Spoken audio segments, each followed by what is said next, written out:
The broadcast is now starting. All attendees are in listen-only mode. So good afternoon and welcome to this webinar on the Music Managers Forum Dissecting the Digital Dollar, Digital Music Streaming Explained, delivered by the ISM Trust. Before we begin, I've been asked to cover a few technical points. So you can't see me, but you should be able to see the PowerPoint presentation displayed on your screen. You should also be able to hear me, but I can't hear you. So if you experience any technical difficulties, such as sound or quality issues, please let us know in the questions box and we'll try and resolve the issue.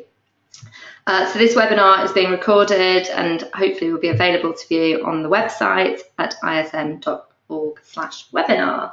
I'm happy to take questions, but we're going to do that at the end, and I'll try and prompt you about 5 minutes before, as we get to the last few slides, to start asking questions so we can wrap them all up to one. So that's that out of the way. So my name is Annabella Coldrick. I am the Chief Executive of the UK's Music Managers Forum. So we are an organisation that was founded just over 25 years ago, and we've grown to represent over 500 UK-based artist manager members, with a developing network of about, actually it's nearly 3,000 now in the US. Our membership though is predominantly in the UK. And our role, as with many trade bodies, is to support music managers throughout the development of their careers.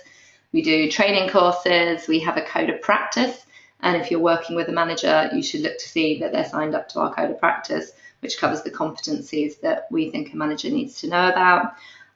We do advocacy on behalf of managers and the artists they represent. So we campaign for fair deals in the music industry, we campaign for transparency, and we run campaigns such as the Fanfare Alliance campaign on secondary ticketing. And we also help try and bring innovation into the music space. So working with new and innovative companies. We do a lot of work with the streaming companies. We're doing some seminars at the moment on blockchain. And we also have an artist finance initiative called Amplify, which attempts to plug that gap in the market where bands have got some traction but are struggling to get the right kind of deals. So our membership really is managers from some of the biggest artists in the world. So had on my board the managers Biffy Clyro, Arctic Monkeys, Ed Sheeran. However, we've also got managers who are just starting out, and they may be at university managing their friend's band, or starting to manage DJs or electronic artists, or managing producers. So it's the whole range, and we aim to support people throughout the whole of their career. So what I'm here to talk about today is our research that we've done on dissecting the digital dollar. And this is a 3-year research project which we commissioned. It was written by Chris Cook of CMU, that's Complete Music Update. And the reason we did this and commissioned this is streaming was obviously becoming increasingly important.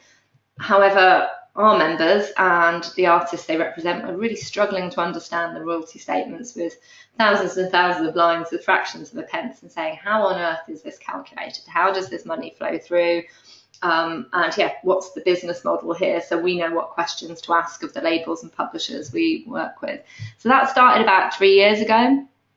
We came out with the first report that I'm going to talk through some of the findings here now, which effectively explains that business model, but also came up with a series of questions about, well, what works well here, what doesn't work well, and what would we like to see changed. So part 2 of the digital dollar was essentially a sort of manifesto for where we, as managers, thought the industry could perform better and more transparently. Also with recommendations for government and recommendations for artists and songwriters, as well as for managers themselves. And then last year, and I'll talk a bit at the end, we published 2 guides. One is a digital deals guide about the different types of deals in the marketplace, which you can work with to get your music into streaming services. And another one, which we call the Transparency Index, which is once you are streaming and you've got your music streaming, what information do you need to know, or should you be able to know, about how your music is being used and paid for. So we've now compiled all of this, or Chris Cook has compiled all of this into one book, which we started selling this year. It's 15 quid, and I've been asked to give a plug for it as Chris wrote it and did the work on the slides. So yeah, it's available on Amazon. You should be able to see the link on your screen. Also, all the earlier versions of the reports are also available from the MMF website, which is the www.themmf.net. So I thought I'd start by just introducing streaming and how we've seen a shift to streams over the last, gosh, it must be 20 years or so. So certainly when I was growing up, tapes were starting to fade out. Tapes were a big thing in the 80s, and obviously before that, vinyl. We were all buying CDs furiously. In fact, as I'm sure with many other people, we often would own something on a cassette and then buy a CD of it. So the music industry and the artists were seeing you maybe purchase 2 copies or more. So there's a huge boom in recorded music in the 90s, with people refreshing and rebuying stuff that they already owned. Massive boom, and the industry was the biggest it had ever been. Throughout the 2000s, there was a shift towards downloads, which then also led to a massive shift towards piracy. And actually the size of the recorded music business, not the live music business, but the recorded music business went down by about half.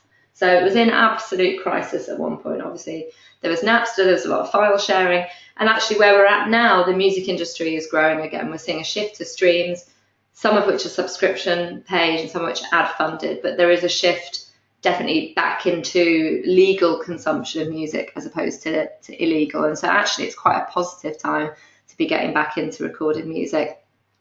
So this shift is still ongoing, as we said, from physical to digital. That's not to say physical music isn't still being bought. It is, and you'll see certainly Adele's and Ed Sheeran's huge CD sales. Actually, vinyl is growing again. Downloads are shrinking, but streaming is what's really taking off. And so there were figures announced, I think it was only 2 or 3 weeks ago, by the BPI, which represents the record labels, showing a 10% rise in recorded music revenues. It's the highest annual growth since 1995. So it, as I say, it feels like a positive space. Vinyl revival, a 45% leap in streaming subscriptions. That's people paying £10 a month, or family plans of £15 a month for legal streaming of music. So the various different streaming services, some of which you'll know really well, like Spotify, Apple Music, Deezer, and Tidal. Spotify being the biggest market player in the UK, followed by Apple Music. Deezer are strong in other territories. Obviously, they are in the UK, particularly strong in France and South America. Most of them offer a similar sized catalogue of music, as we said, about £10 a month. So it doesn't really matter which one you sign up to in that way. They do have some deals, but broadly it's about £10 a month. And in terms of royalties, these are by far the most lucrative for artists, songwriters, record labels and publishers. The deals are slightly different with each one and mostly under NDAs, so non-disclosure agreements, but you can work out there are differences between the rates each month, but not enormous ones, and in general, they're the best pay. There are also free streaming services. So Spotify, you'll notice, we're in both. So Spotify also have a free tier, which Deezer and Apple don't, although they have trial periods. Soundcloud's a free streaming service, YouTube and Vivo. YouTube is by far the biggest. But there are different rates. So for example, if your music is listened to on Spotify free by someone who's not paying £10 a month, the deal is different, and the deal is different with SoundCloud than the rate that you get on the premium services. There are some other services in different territories. So iHeartRadio and Pandora are very big in the US. I must admit, I've not heard of MTV Tracks. I am showing my age, but they offer a bit less functionality than the on-demand. Amazon's interesting, obviously really starting to grow as part of the Amazon Prime package, but it's a smaller catalogue and it's cheaper streams linked to the Echo device. And then there'll be some which I'm guessing you probably haven't heard of. These are outside of the UK, so QQ Music in China, Saavn in India, Line Music in Japan and Thailand. But again, small, well, money is starting to flow through, and actually China is quite an interesting marketplace, because I think for a long time, very dominated by piracy. Most Western artists felt there'd never be any money from China, and yet now it's booming.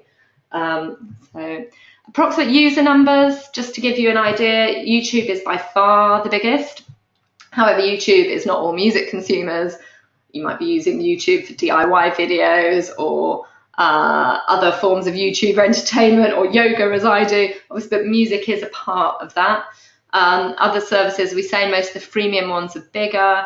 So Spotify Premium about 90 million. Spotify Premium, I think actually is 71 now. Every time I check these numbers, they've gone up. Apple's over 40 million, so it's growing, it's really growing, and probably the other ones are slightly out of date now. It's a constant process to kind of keep up with how fast the premium ones. So fans of music are now feeling there is a value to paying for that access to a larger catalogue of music. So to kind of take a step back is actually to understand how these services are licensed, how the money flows. You've got to go back to music copyrights, because essentially you're licensing a copyright. And when you write a song, as you know, you create a copyright. When you record a track, you create a copyright. They're not the same. You might be writing and recording your own songs, you might be recording other people's songs, or you might write songs and other people might record them, which is why there are obviously two copyrights. You have to think of those two sets of rights, and the streaming services have to license those. So the song rights are also known as the publishing rights, and they are licensed through the music publishing sector. And then you've got the recording rights, which are sometimes called the master rights, and they are created by the performers and managed by what we call the labels, the record industry, the business partners on the recording side. And again, you might be recording and writing your own songs, you might not be, which is why they have to get both sets of licenses.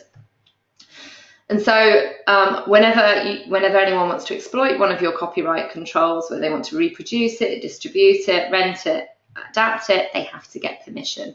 And essentially you charge for your permission. If you own your own rights, you're licensing them, or you're doing it through a distributor. If you've signed your rights to a label or publisher, they are doing that licensing for you. And essentially that's how you make money from your music. It's through copyright, which is why it's so important. And so streaming services, as we said, had to get these rights. If you get into the technicalities of copyright, a stream is considered a reproduction and a communication, which makes the licensing even more difficult. So a streaming service has to get its licenses covering song rights and recording rights, but it also needs to make sure when it gets those licenses, it has the reproduction and the communication control. Had a lot of debates about why a stream is a communication. A radio broadcast is a reproduction. You can see why it's communication, it's communicating, but why is it a reproduction? A radio broadcast isn't considered reproduction. And it's something very, very technical to do with when you're listening to it on your device. A temporary copy is being made as you listen to it, even though that might not remain there longer term. But that's why it involves the reproduction as well as the communication controls of the copyright. If you want to know more about that, again, Digital Dollar goes into great detail about how music copyright works, the first version of the report. So how do you get your music in to these services? Well, actually with YouTube and Soundcloud, you can get your music in directly by setting up and monetizing your page. So they are broadly advertising models, and so you're putting your music up yourself and you're monetizing it and hopefully starting to earn some money from that. With the other services, you can't put your music in directly, you as an individual. So you can put your music directly onto YouTube, you can't get your music directly into Spotify, Apple Music, Deezer, and so on. You have to use either the label you're working with or a distributor. So if you're an independent musician, independent artist, you'll work with a distributor, and they effectively do the licensing deals on your behalf with the streaming services. So brand names like TuneCore, CD Baby, DistroKid, and they all do slightly different deal types. If you want to know more about those, again, we've got the Digital Deals Guide, and they are slightly different. Some of them are revenue share models, some of them are fixed fees. In fact, there's a new one I've been talking to that charges nothing whatsoever to put your music into streaming services. Obviously, doesn't provide any playlist pitching, doesn't provide any investment, but what it does is it looks at how your music is consumed, and then if it starts to do really well, it offers you a kind of deal. So remember, if you've got your song rights, so if it's your song you're being paid for, you're collecting publishing royalties, and they're paid by your collecting society. So in the UK, PRS Music and MCPS. And those are the two. So you need to make sure, whatever you do, that you've signed up with PRS for Music and a publisher to administer through your copyrights as well. If you're signed with a label or publisher, effectively they're doing those relationships for you. So they're managing the administration and then making sure you get paid. The thing you've got to do is make sure you've got a good deal with your business partners who are doing this for you. So again, on the recorded side, so you have made and you own your own recording. You're working with your label who work with the distributor and it gets your music into these sites. If you've also written your own song, then the money is also coming through those sites to your collecting societies and to your publisher that pays on to you. So I said I'd talk a bit about the streaming deal and trying to understand, once you've got an idea of the structure, how does a streaming service pay out? Because it's not like it was in the world where you sold a CD and there was a published price to dealer and you got a percentage of that. The streaming services all operate, apart from the ad-funded ones, but all the opt-in streaming services, so Apple, Spotify, Deezer, all operate on a revenue share model. And so they look at how much revenue they have each month, then dependent on the number of subscribers, they look at how many listens there have been each month and they split the money against that. There have also been other elements to those deals, which we at the Music Managers Forum have got very involved in because there were leaked deals a few years ago. So as part of this, they have minimum guarantees, so as part of the guarantee to license. So for example, in the early days of most streaming services, they'd say, okay, you've only got a small number of subscribers now, but we want a minimum guarantee before we do the deal, and then we'll ramp up based on your projected growth. They also paid advances at some point. There were fees, setup fees. And on the recorded side of the business, certainly equity was taken in exchange for the artist catalogue. And one of the things we've done is, so shares essentially, which is really important given that Spotify listed on the stock exchange last month. If your label owns shares for trading effectively your catalogue, we were arguing that equity should be shared back with the artists who provided the catalogue. So the most important part of the deal is the revenue share bit. All the deals are different and the rates are secret, but we have a general idea from the research we've done, and it does change a bit. So in general, the recording gets a revenue share of about 50 to 60% of the money coming in, and the song 10 to 15%. It's based on the consumption, and what's left effectively goes to the streaming service itself for running its business, getting subscribers, all the operations costs that it has. This really depends per market, which makes it even more complicated when you're looking at your royalty statements. So there are higher rates paid for listeners in markets like the UK, where we're paying £10 a month. I think even a bit higher than in the US, where it's $10 a month. So there's not it's a slightly lower rate compared to other markets where people might be paying $2 or $3 a month for access to catalogue. So clearly, the revenue shared of that ends up being a bit lower. In countries like France, for example, they've negotiated the song rights up to nearly 20%, I think. So there's a higher rate on the songs versus the recordings. And there are certainly songwriters and publishers who are arguing the song right percentage should be higher still and the recording right percentage should be lower. Maybe the other thing to say there is most of the streaming services, including Spotify, are losing money. They're still losing money. They're paying over to the music industry, but they are actually still losing money as a business. So there is clear pressure, and there will be increased pressure on them to drive down the rates that they pay to the music industry, so the revenue share rates. However, if they're growing at such a rate that they're taking on more subscribers, this doesn't mean the overall amount of money going to the music industry will necessarily fall, but it might not go up as fast as it would do. So there are all kinds of things in play there. I think from our perspective, we don't want to see these businesses fall over because they are contributing to the growth again of an industry which just shrunk for years. So there's some monthly metrics. You have to look at in each month how much money did the streaming service take in from subscribers, how many streams were delivered. Then you have to think how many times are your tracks or songs streamed versus the overall, what percentage, so which are your music. Then that is divided up and allocated to your repertoire, and you're paid a slice of that money according to your revenue share deal. Obviously then, if you're signed to a label, that money is going to a label. The next question is, what's your deal with your label?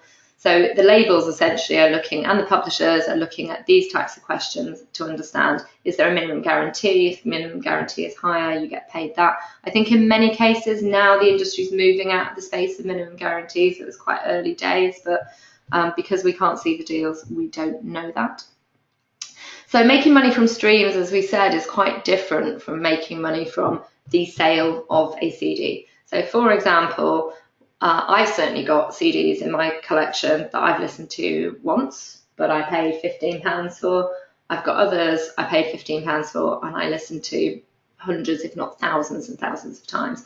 So obviously in that case, the artist, it doesn't really matter how many times I've listened to the CD, it was the upfront payment.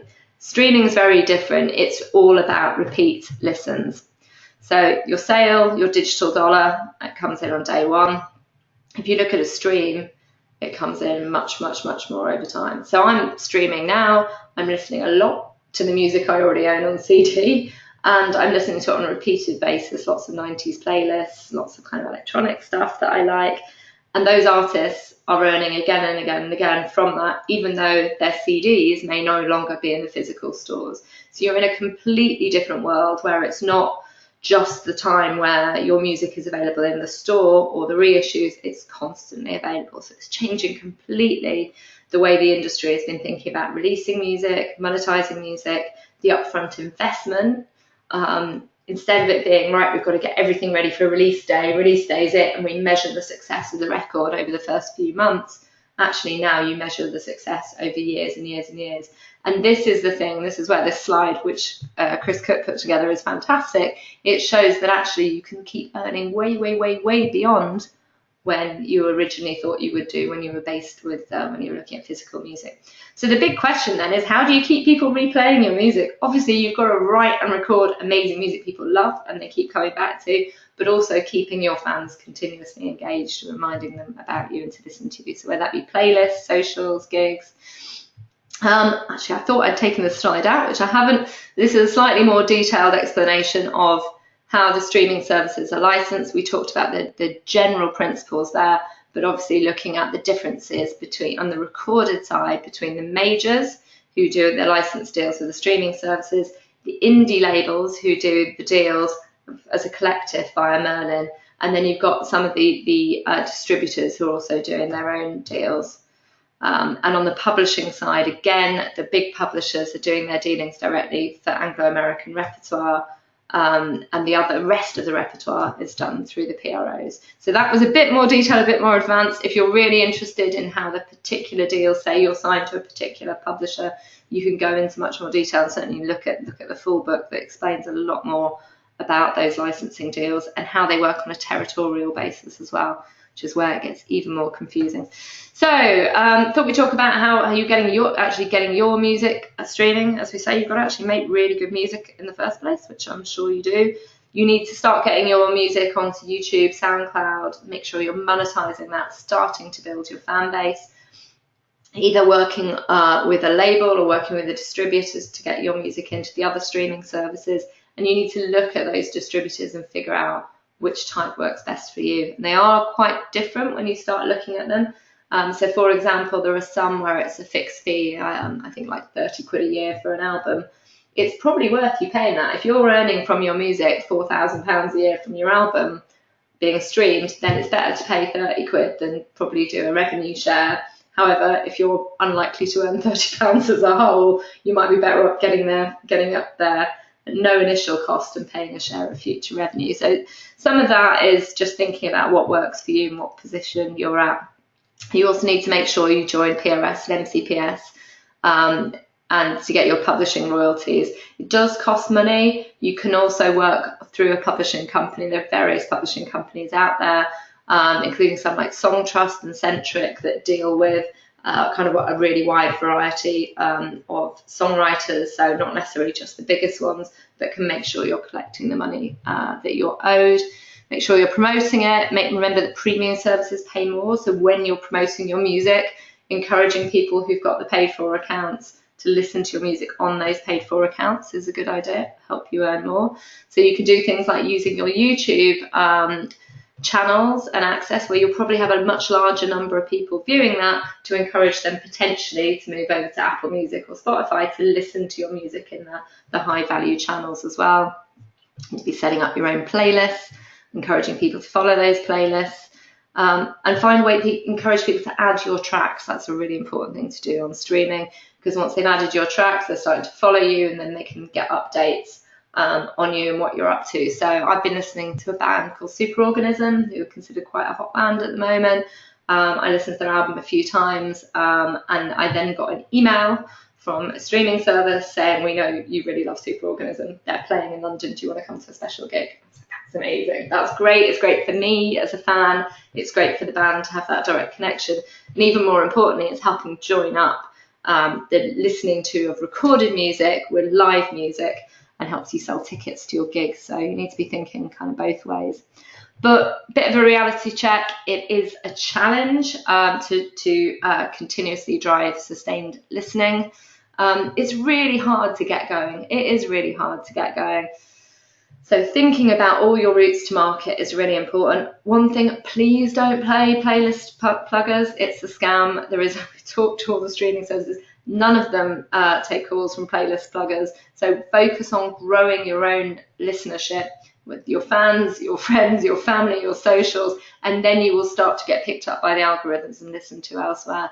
If your music is the kind of music that works in that space. I should say that for some genres of music, streaming is harder than others, and some of that will be to do with the demographic profile of the people who are paying for streaming services. So you can imagine, obviously, unless they're on family plans, for a lot of people in their teens are probably more likely to be listening on YouTube than paying £10 a month, unless they can convince their parents to pay 15 quid and put them on a family plan. So for certain genres of music, you probably get more listenership on there. Other genres of music, on the other hand, kind of older consumers are still more likely to be buying CDs, so may not be in the streaming world as well. And maybe encouraging them to do so. So then you're earning from the CD and you're earning from the continuous listening and kind of building that ongoing commitment. But it is hard to get going. Saying that, it does start to quickly mount up. I was talking to a manager yesterday who mentioned the name of an artist. I said, I don't think I've heard of her. And he said she's got 200 monthly listens on Spotify. I thought, wow, actually, that's pretty good. And then I looked at her. She's only had 5 tracks out so far on Spotify. One of them got some great TV syncs, so obviously that was helping drive people to it. She'd released an EP and sold 50,000 physical copies, but clearly streaming, 2 million monthly listeners, that's pretty good, and that's really early days. So it can work, but it does tend to be a bit more pop and hip hop. And certainly rockers are under indexed so far on streaming services. That may well change. People tend to earn a lot more from the live side in that genre. But if you're thinking, as this slide says, it's thinking about the other benefits as well. So yes, you need to earn money absolutely from your recorded music. You can also use that fan engagement to help you earn money from other sources. So live, merchandising, and so on. So yeah, the big question is, well, how much exactly do the services pay? This is what everyone always asks. And I think Spotify were really good about maybe 3 years ago. They came up with a kind of ballpark metric. Obviously, it does change each month because it depends how many subscribers, how much they're listening. But broadly, about 1 million streams, so 1 million listens, pays out to the recorded side of the industry about £4,000, depending where your streams are. If all your listeners are in Brazil or China, it'll be less. But if all your listeners are in a high value market, it's around £4,000 go to the recorded side, and about £1,000 to the song side. It's not exact. What you get, though, depends on what deal you've done.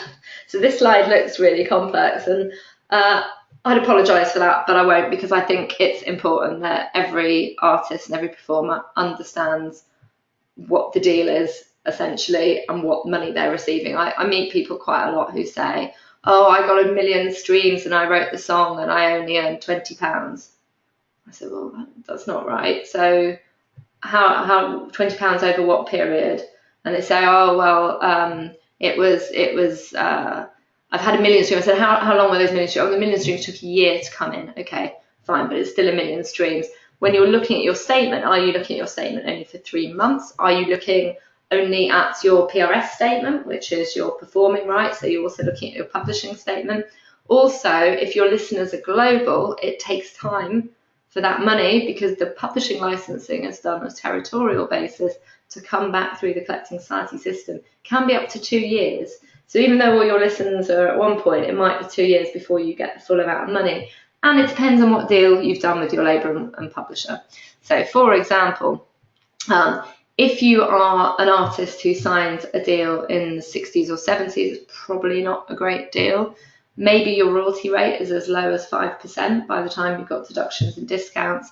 For every £1 that's paid across from Spotify or Apple, the label will be keeping about 78 pence, and you'd be getting about 4.2 pence.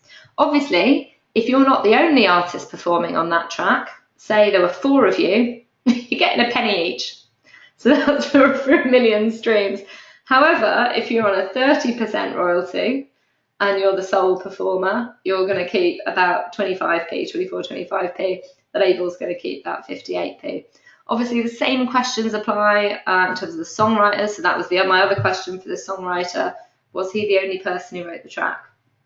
Oh no, there were 7 songwriters on the track. So you then have to think that your publishing money is being spread across the 7 songwriters.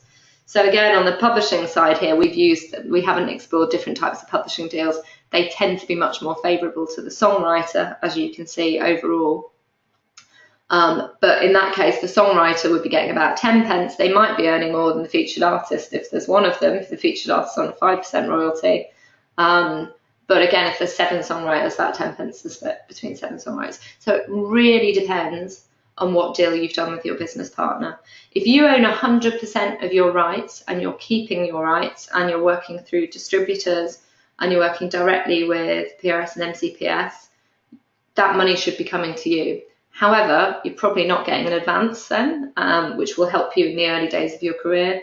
You're probably paying for all your own recording costs. You're probably paying for all your own marketing costs, which is why you're then getting the return of getting all your money in the longer term.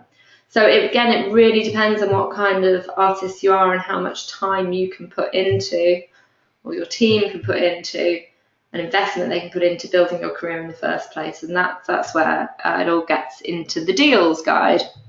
So this is another report that we published only 7 or 8 months ago, again with Chris Cook of CMU, because again, once you understand the licensing, you've then got to understand what kind of deal you've got.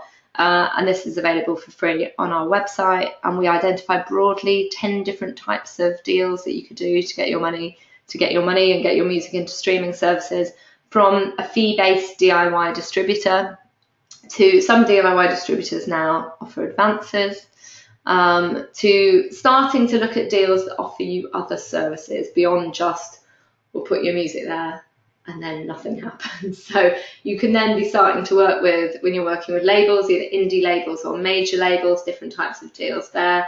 There are some that will provide marketing to you. There are some that will provide broader label services. There are some that will work on profit share basis. And also then what happens to your rights under each deal. So traditional major label deals, you would assign your recording rights because the label's paying for the recording and giving you an advance away for the lifetime of copyrights. They never come back to you. So you could be, in fact, I was talking to another artist who's now in their 60s. They had a big hit in, I think it was 1980. They still don't own their rights. They're still on a 5% deal.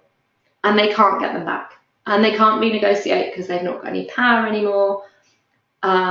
But they signed away for the lifetime of copyright. That was really common then. All the deals were like that. So most artists did that.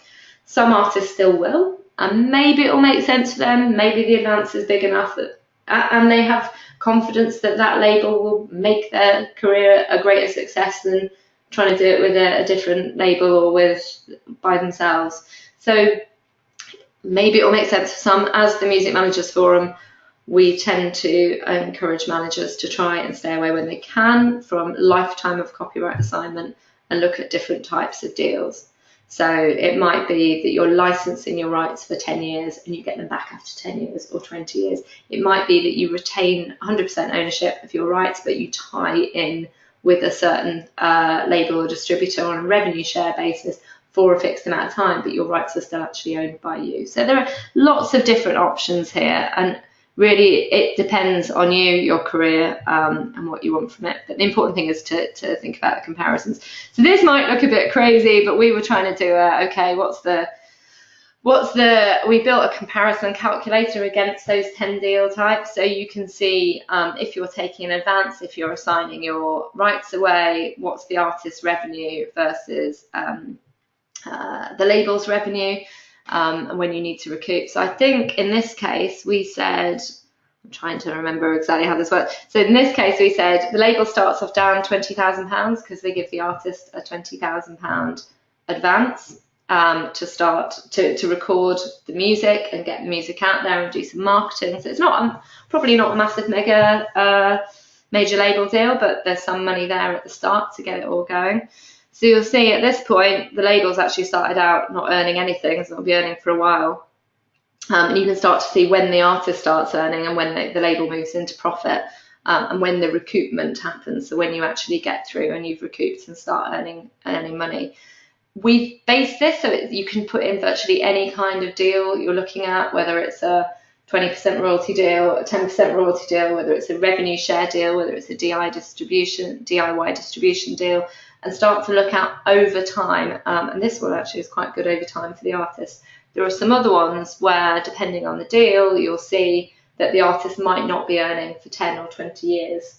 So they might get the upfront fee, but it might take them 20 years to actually recoup that initial investment and start earning, which is why we meet lots of artists who say, I don't earn anything at all from streaming. You go, well, that's mad. You want all these playlists, you want all these 90s playlists, 2000 playlists. Why aren't you earning anything? And they say, well, we still haven't recouped, so we're not earning anything. Even though there's no more cost, doesn't mean the label's not gone into profit. Depending on the deal, the label might have gone into profit a few years ago, but the artist still hasn't paid back their initial investment, because the artist paying back comes out of the artist's share.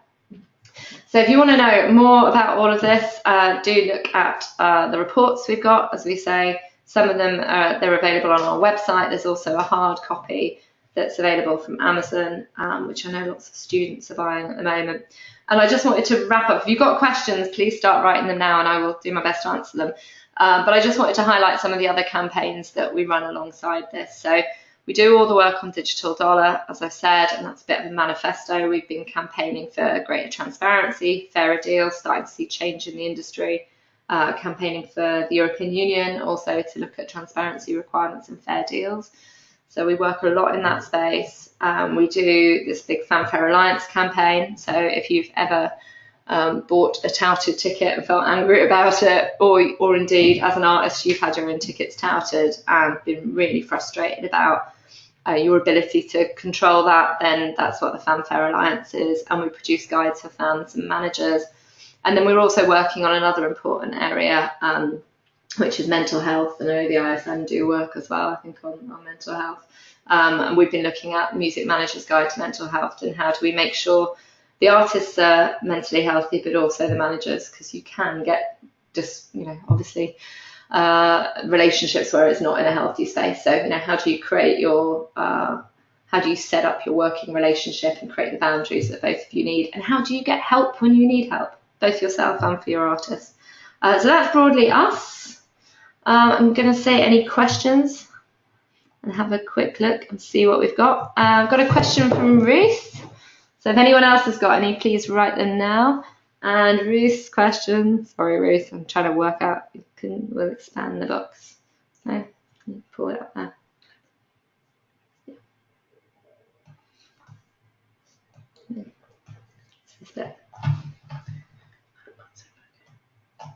So Ruth said, if I stream my own recordings of someone else's song, I've got the recording rights, but they have the song rights. Do I need to get a license from PRS for music? And if so, which license will cover streaming?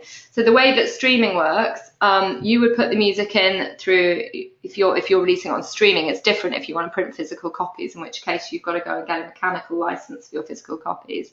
But if you've recorded someone else's songs, if you're putting that music in through a distributor, so maybe not through a label, but you're working with TuneCore or CD Baby or one of those, each month they will send the sheet of all the songs that have been streamed with the titles of the songs to PRS, who will then match them and make sure the songwriter gets paid. So for streaming, in theory, the songwriter should get paid. There are issues with how good that data is, and I know now, finally, which is good, all the distributors are being required to put the song data in. So make sure you're entering that song data correctly. If you don't, the songwriter might not earn it. Obviously, you won't earn it either. It's just no one will earn it. But you do need to make sure that you're putting that in correctly.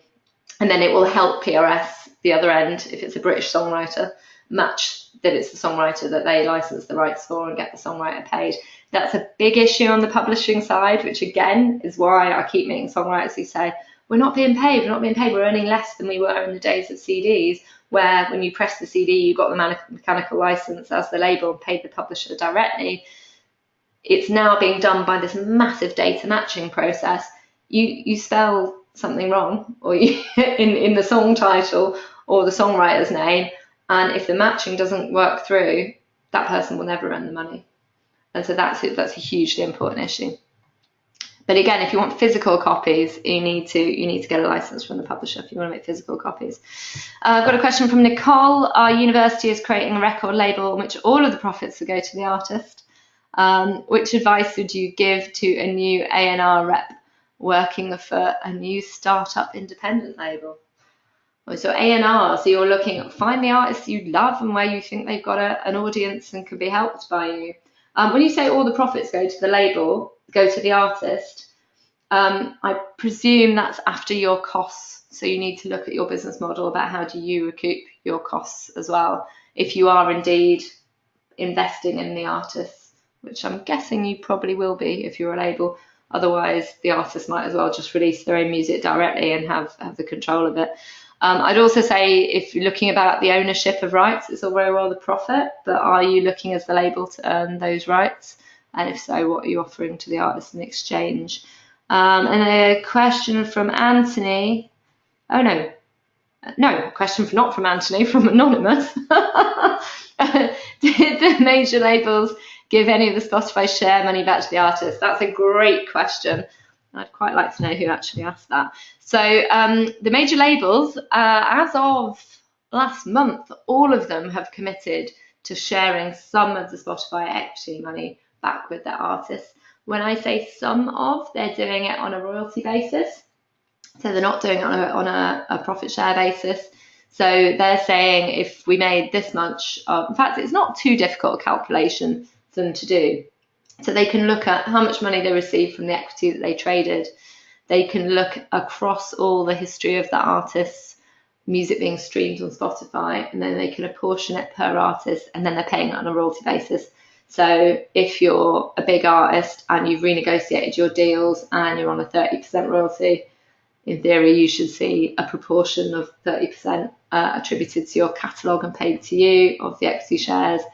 If you're an artist who is on probably a pre-digital deal, your royalty rate's probably not so good. So you might be seeing 10%, 15%, something like that. And a question from Neil. Do any streaming services pay extra to get an exclusive license to a certain artist's music? So not through the license, but because they're licensing all music, so they're trying to license all music from all around the world. But they do separate exclusive deals sometimes to be allowed to use an artist's music for a fixed period of time before other streaming services have done. So I think that's happened a couple of times with Apple. Spotify have always been very anti-exclusive in the past. They believe, and actually we believe that as the MMF, that if you're going to be charging fans £10 a month for all the music in all the world, you'd be pretty annoyed if you then find out every month in order to listen to an artist, you've got to switch streaming service. But there are different ways of doing it, and that's increasingly happening.